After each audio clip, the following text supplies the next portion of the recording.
So if you're planning a hair transplant over the next couple of years, there's every chance a clinic somewhere is going to offer you something called DHI, or direct hair implants.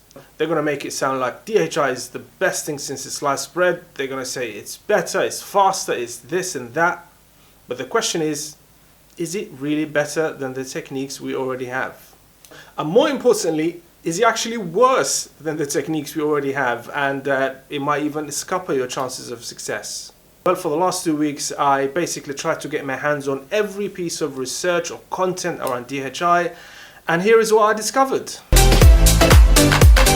And stay to the end of the video because the most amazing piece of discovery I made is near the end of the video. So let's start with just a brief explainer of what DHI is. So the procedure is very similar to FUE. You still have to go into the donor area and take some grafts out. So very similar to the FUE procedure like it's shown in the video here. You still keep the grafts in a suitable medium solution, like in this petri dish here. So the procedure is very similar, but here is where the procedure where DHI become slightly different than FUE.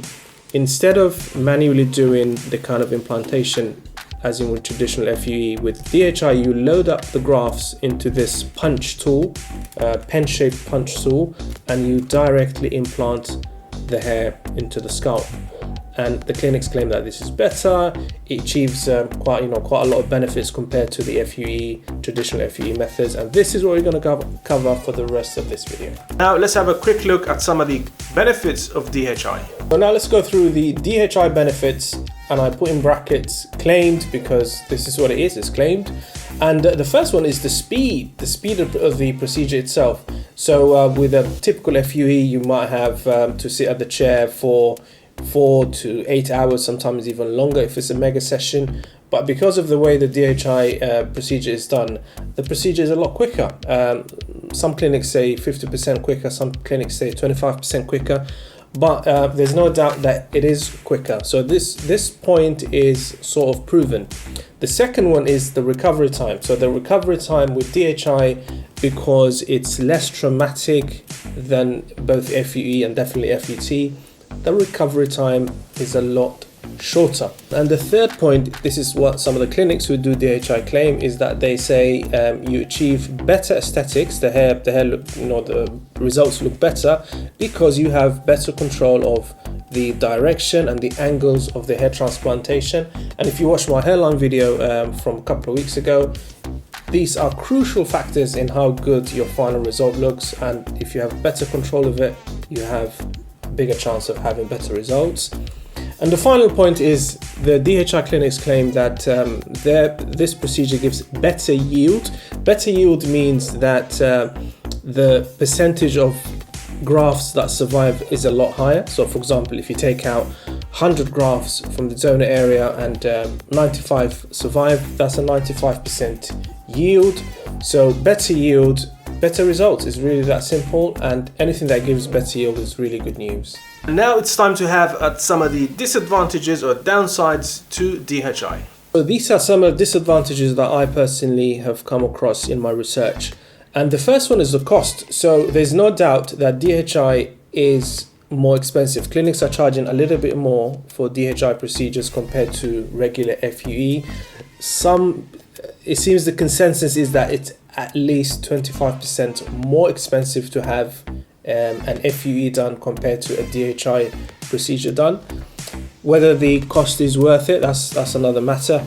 The second problem that I come across is the hair count problem. And to really explain that problem, let's have a look at this graph. So this graph shows the different types of follicular units. So a follicular unit, or sometimes called follicular graft, is made up of either 4 hairs, 3 hairs, 2 hairs, single hairs. And the argument is that I've seen some clinics propose is that because you are using DHI with the punch, you just kind of blindly taking the hair out, putting it into the punch and implanting it, you're not really seeing how many hairs are actually in your graft.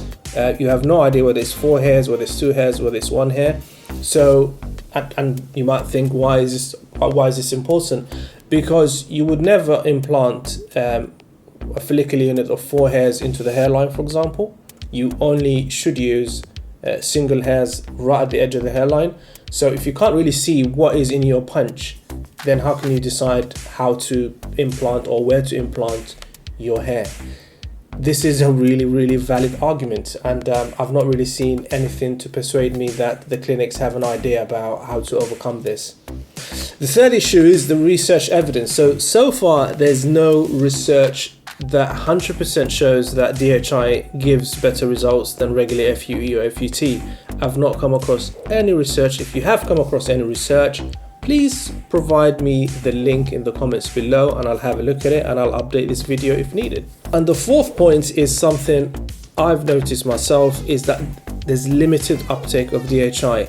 Normally in the hair transplant industry, you find that if one technique emerges and it's so much better than all the other techniques, that all the clinics adopt it. Exactly what happened with FUT. Before, in the old days, FUT, the strip method, used to be the go-to technique, but then FUE came along. Some doctors, some surgeons showed that it gives better results and it's less traumatic, and before you know it, FUE now is the #1 technique, the most common technique used in hair transplantation. I'm asking, why hasn't the same thing happened with DHI? Because DHI has been around for a long time now. In conclusion, should you go for DHI? To be honest, not at the moment. Until they prove that DHI is actually worth the extra spend, it's going to make your results, give you a better chance of getting better results, they show it's superior to FUE or FUT, then why should you bother with it? Concerns about the number of hair counts is legitimate and it's kind of worrying.